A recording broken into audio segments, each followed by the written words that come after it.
Let's do transitioning to it, this. the character of Manish reminds me. I'm holding up a book called Tamas right Mhm. now, which means darkness in Hindi. This is one of the best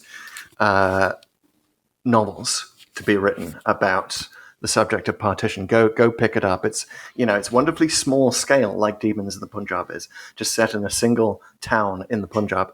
And there is a character in this, and a famous scene in that, like this famously was a TV series in India that shocked a lot of people, because there is a young man who goes from learning how to kill a chicken to pointlessly stabbing a perfume vendor in a really, really hard to watch scene. Like this poor old dude who's done nothing to no one. And he just goes out and stabs him because he's in such a frenzy of like, oh, stab the next person who walks along, because he's been listening to those angry Dark. voices on the radio. And it's exactly that thing. The young are susceptible to it. I'm sure, you all know what we're talking, like whatever era you are listening to this in, you know what this means. And yes, Partition was full of it. It was full of lies and rumor and exaggeration and angry voices on the radio and the printing press, spreading a lot of hatred. Well, we've done it. I think we've done a full transition into the history corner. Yes. Even though the jingle might feel a little out of place given the weight of all this. But yeah, give me this. So like, it definitely, I was more into like, to be clear, readers, listeners, Chris is the scholar now on this. I know very little about it. And I, first of all, just want to give Descript points for highlighting a part of history that is not talked about that much, that does matter to the West. There's flashbacks to World War II. But it isn't really thought of as a sort of it doesn't really talked about really all that much in fiction or otherwise. So I really don't know a lot about it other than that it happened. I actually learned from this episode just how brutal the death toll was and how the scale of it, which doesn't surprise me. Obviously, these are very populous countries. But what I don't really know is how is it generally regarded today? I imagine it really depends on who you ask, on whether it was a good thing or a bad thing, or if it prevented a civil war or made things worse. I'm sure there's a lot of perspectives on this, but can you give me the quick summary of like what do people think of the partition today? That's a great question, because it's still a political football, and I got to say, so partition, like the actual history of partition on the subcontinent is not much talked about because it was so brutal. Interesting. And the more we find out about it, the more brutal it was. I mean, just to give you an image, train loads of refugees coming both ways from Pakistan to Pakistan were slaughtered. We're talking entire train loads of people where trains would just pull into stations and everyone would be dead, except the people who had smeared blood on their face to play dead. There's a lot of that. Wow, my goodness. I mean, there is. I can also recommend another good novel that a lot of people in the subcontinent now call Train to Pakistan, which is like Demons of the Punjab, set in a single village, and you only see things through the villagers' perspectives. And it's kind of chilling at the end when one half of the villagers, the Sikhs, sort of go Lord of the Flies on the other half. The ones that they've just embraced as brothers, but they just happen to be on a train going through their village now, so they're the other. They're the Muslims heading for Pakistan. We've got to get revenge. So that everyone knows it in fictional form, but yeah, there is a huge division and is still very, very political. Because obviously partition is the beginnings of Pakistan. So obviously in Pakistan, it is venerated. We're going to be talking about Muhammad Ali Jinnah, the founder of Pakistan, who is himself venerated. He died a year. He actually had cancer. This was unknown at the time when they were negotiating partition. Partition could have come out very differently if they just waited, but he happened to be the right person, right place, right time. So he's venerated. Partition is venerated in Pakistan. In India, it's more seen as more of a loss, but also it is political because India is going more sort of Hindu nationalist under the Modi government. You're talking about at the time, or no? Wait. Well, no, now. Now. So, yeah. So Yeah, I got the you. one book that I could recommend as a history book is Yasmin Khan is a historian of this, and she wrote a book called the Great Partition in, I believe, 2008, and then she did an updated version Wait a 10 minute, years later. Yasmin Khan, Yes, I the believe companion that. of the of I the believe that character is in her this name. episode, or Yeah, you know what? Let me just double this is a common check name. that. The Great Partition It's all good. uh, Well, is, yes, Yasmin Khan. wow. All Wow, right, I didn't common realize name. that. It only just struck me because I've been doing these things separately. Wow. Yeah, she's a young Oxford history professor, also born in Britain, like Yaz. But half of this book is just like pointing out how hard it is to do a neutral take Mm. on partition because it is a political football now. So we see in the story, like, Mhm. this is sort of the countryside, right? It's not Mm, Lahore, it's not a major city.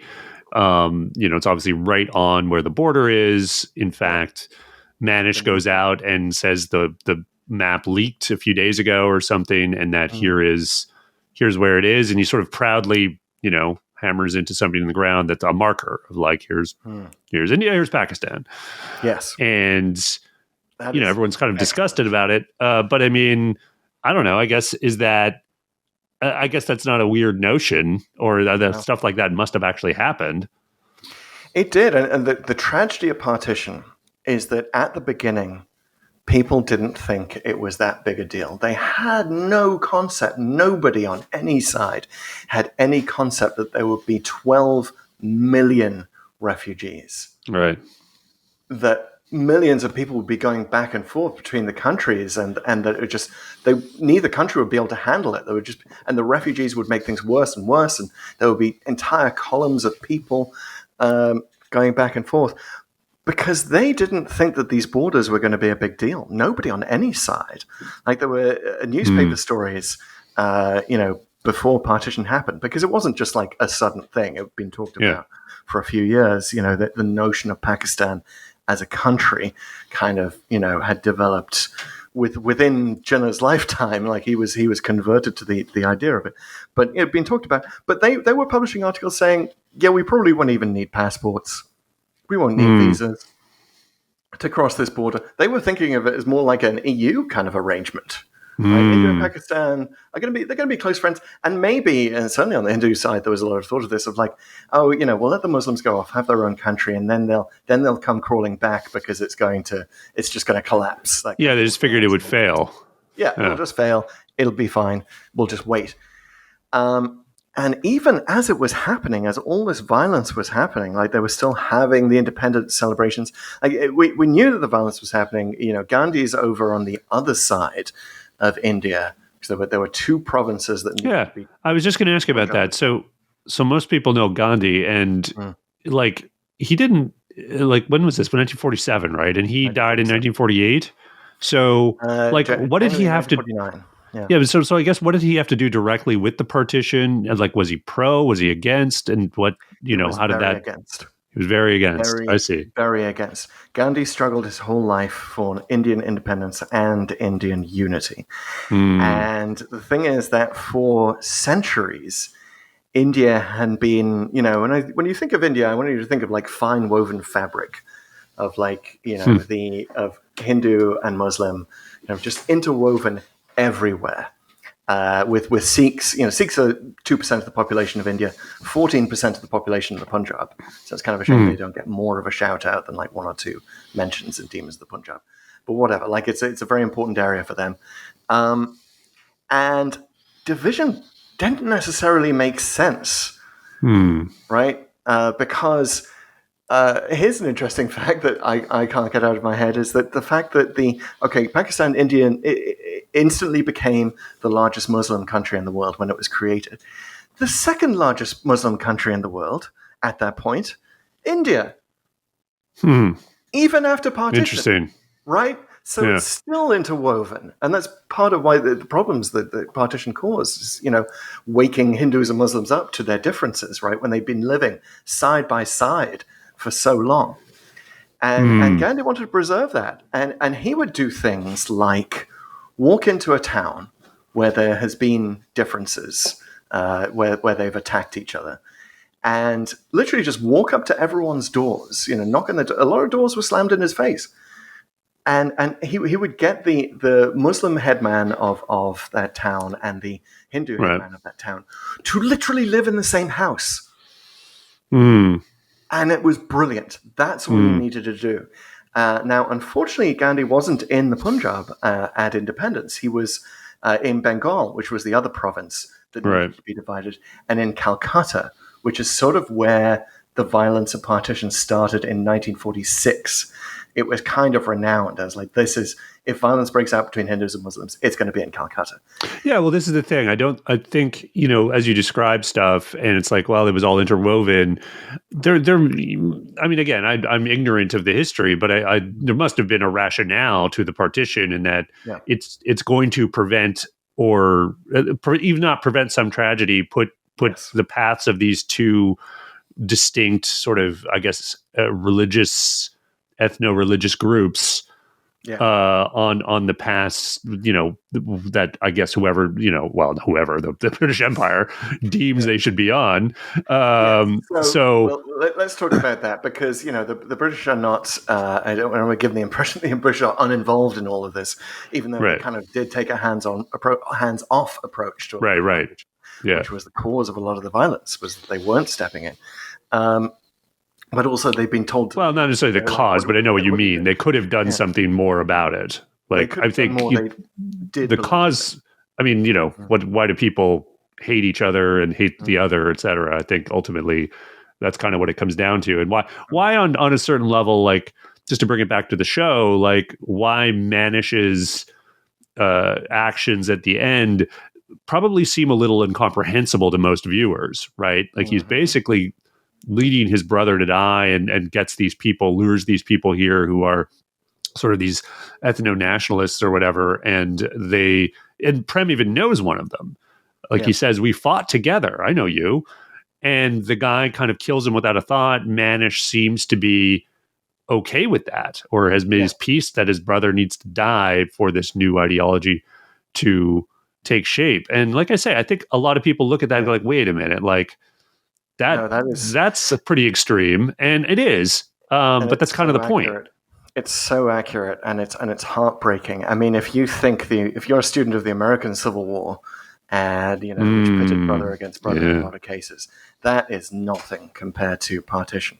I mean, the Indian Army, the British had been trying for years to, politically there was a bit of divide and conquer going on with the Hindus and the Muslims in the history of the British Empire. But by and large, there was an attempt at integration, and nowhere was that better seen than in the Indian Army, where Hindu and Muslim officers served side by side. And you have these heartbreaking scenes at partition, like they were literally divided into the Indian Army and the Pakistan Army. And they have these sort of tearful, everyone gets drunk and declares that they're all brothers. And then a year later, they are fighting each other over Kashmir. Right. I mean, it really is it just gets you right here. There's so much. That's why it's kind of an opportunity for so much fiction, right? Because I know you, I served alongside you, was reflected 1,000 million times over. It really was. Wow. So let's talk about the British. We've sort of danced around this subject a little bit, but one of the reasons I really wanted to go deep here is because I think that we all need to hold the cultures that we grow up in to account. I think American culture needs to sort of understand the Native American culture and exactly what happened there. Like, don't shy away from it. And I wanted to know, like, did we, obviously British rule in India was wrong. It was 3 centuries of wrong. It did a lot of good things, but also, like, no one asked them to come in and, do all these civilizing things or whatever. Build an entire train system, learn our language, all of that. So I wanted to know, like, how much is partition our fault, the violence of partition? And it was kind of interesting to discover that in Yasmin Khan's book, the historian Yasmin Khan, she kind of places more blame on the Indian side and the Pakistani side, in terms of, like, Nehru, the Indian political leader, Gandhi was sort of the spiritual leader of the Congress Party, which is the main party that won independence. Nehru was its political leader. Nehru, Jinnah, the Pakistani leader, Mountbatten, Lord Mountbatten, the guy who was trying to mediate between them and with the Sikhs and with Gandhi, who met them all of them thought that partition would help the situation. There had only been riots for a couple of years. Prior to that, yes, there had been Hindu-Muslim violence and vice versa for centuries, but it had never gotten out of hand. It was there were riots, but it would be like tens, hundreds. Suddenly in 1946, Calcutta, you get thousands of people dying. Interesting. So escalation. 1947, you're thinking, okay, well, we got let's just go to your corners, and everyone is thinking that. Obviously, Jinnah is thinking that because he wants Pakistan to happen. And there's this sort of they're kind of trapped in this moment of Mountbatten does not want to be there. He is the last viceroy of India. He's just been appointed by the socialist prime minister of Great Britain to go deal with this mess. Get us out of India. He doesn't want to do it. The king, his cousin, has to talk him into doing it. And that's actually why he was very successful in a lot of negotiations, because he was literally prepared to walk away from the table. He did not care. Interesting. So, it is true that also, everyone wanted it. Nehru wanted it. And they also said that if you give us this now and then get out, we'll join the Commonwealth. Okay. Well, they did, right? All of that happened. Yes. So, interesting. So that's why it happened. But did it have to happen? I'll just to finish the thought and to slam Britain. Yeah. To slam Mountbatten in particular. I will say that the one thing that he did do wrong was to come up with the date that was, as it turned out, 73 days away from the moment they'd agreed on partition. He said, okay, we're setting a date. Partition's going to happen in 73 days. A culture of 500 million people, and you've got to divide the entire government. In 73 days, it's lunacy. And do you know how he came up with this idea? At a press conference. So he was just kind of thinking out loud? Questions. Yeah, and they're like, okay, when is partition going to happen? And he, on the fly, throws out a date. And Tuesday. Yeah. It's literally like that. And he try to get it done by Tuesday. We'll see what happens. I mean, it's phenomenal that he thought that he could do that.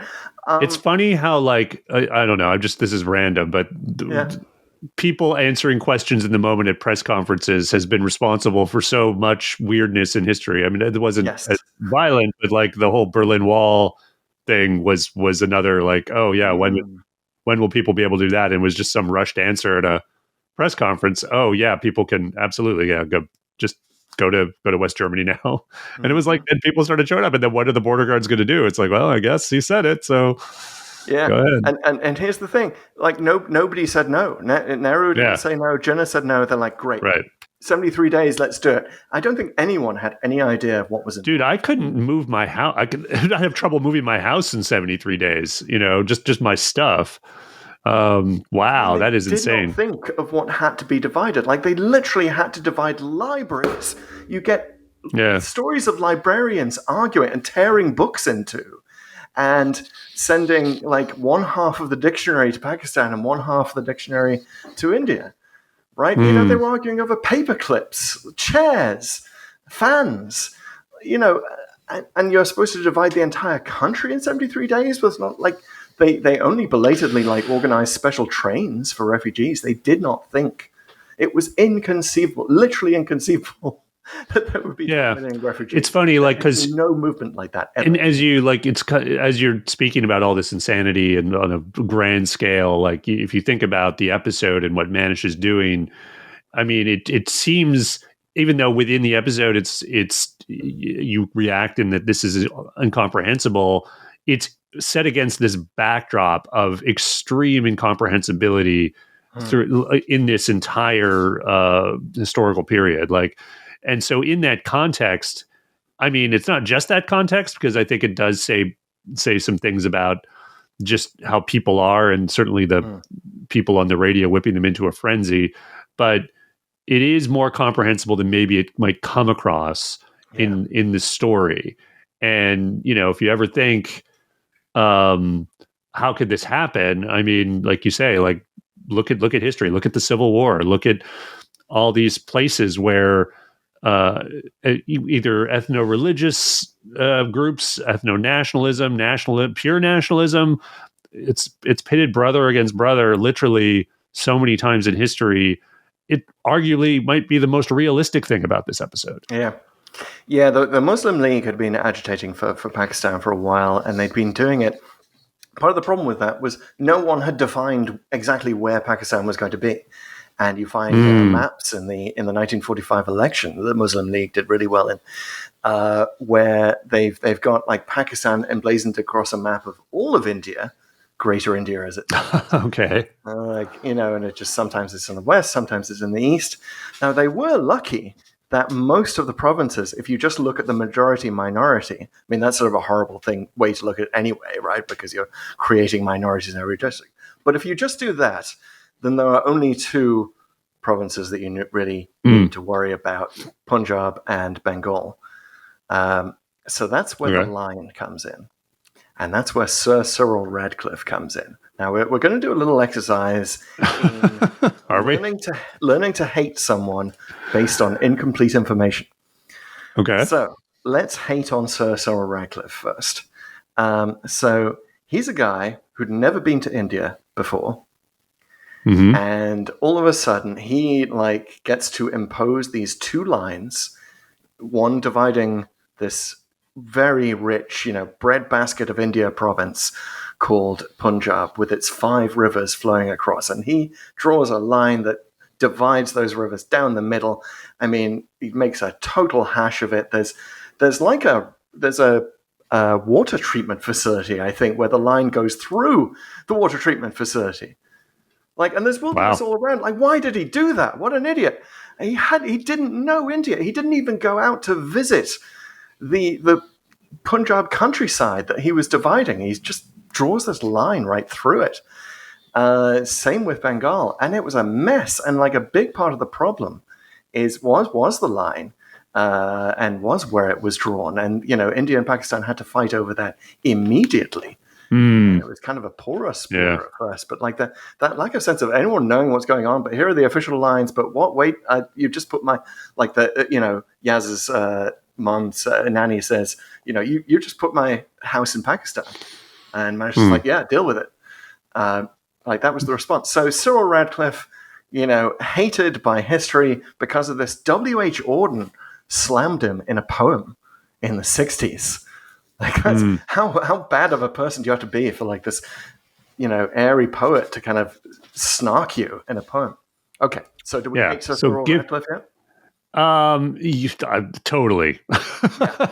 we give him the worst Ogron rating we could possibly give him. Okay. Now, but yeah. Oh, go on. Yep. Now let me tell you why that's incomplete information. Do so. He was appointed. He did not ask for this job. He was appointed by Mountbatten, but also he was exactly what Jinnah and Nehru wanted, which was an independent barrister, a fair mind. So they were both British public school boys. They've been educated in the British system. They wanted a fair-minded, neutral person who could draw this line, because obviously you couldn't draw it, without the Boundary Commission actually had 2 Muslim judges and 2 Hindu judges for each province. No Sikh judges, though. No, I know. Sikhs kind of got shortchanged in partition. This is kind of, we'll talk about. They wanted their own Sikhistan. They didn't get it. But that too would have been carved out of the Punjab. But so Cyril Radcliffe, also like Mountbatten, didn't want this role, but felt that, it was his duty.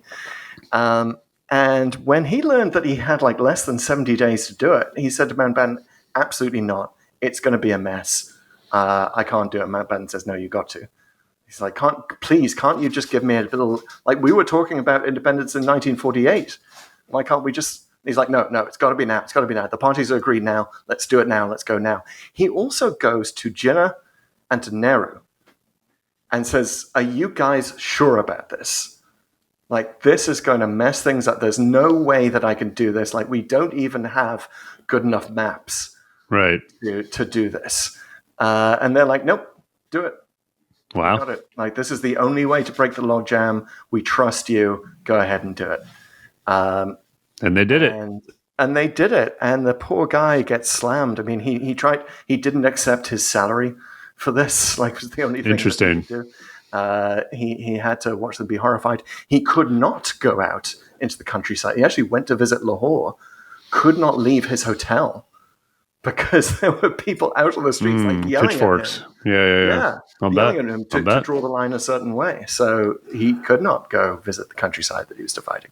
So I feel a bit better about Cyril Radcliffe than I did when I started. I feel worse about Mountbatten for setting this whole thing in motion. Yeah. Well, lines in the sand, lines in rivers. It's like, it's just so silly. And you just sort of almost get the sense that Manish is just kind of making it up, which he kind of is, even though, whatever the map says, it's kind of like it only means something if you let it. And he definitely wanted to let it. Oh, man. Well, okay. Listen, the corner has been so long. I got to say, it's got to be. Yeah. I'll add a few more thoughts there. Yeah. It was like 5 years before they actually fortified the borders.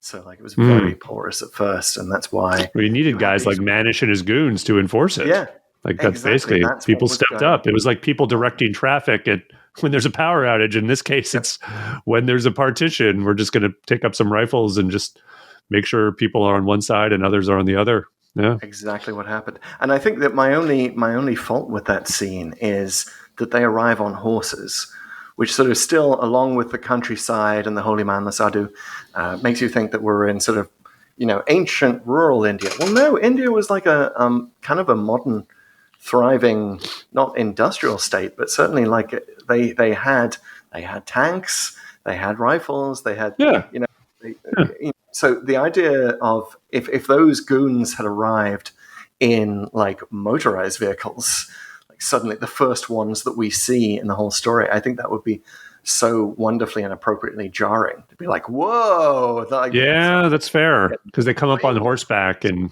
it plays into this countryside notion. Maybe I think that would have been good because not only would it have been jarring, it would have made you think more about the world outside of this countryside village that we've been with, right? And what this is in. Yeah, that would have been a good call.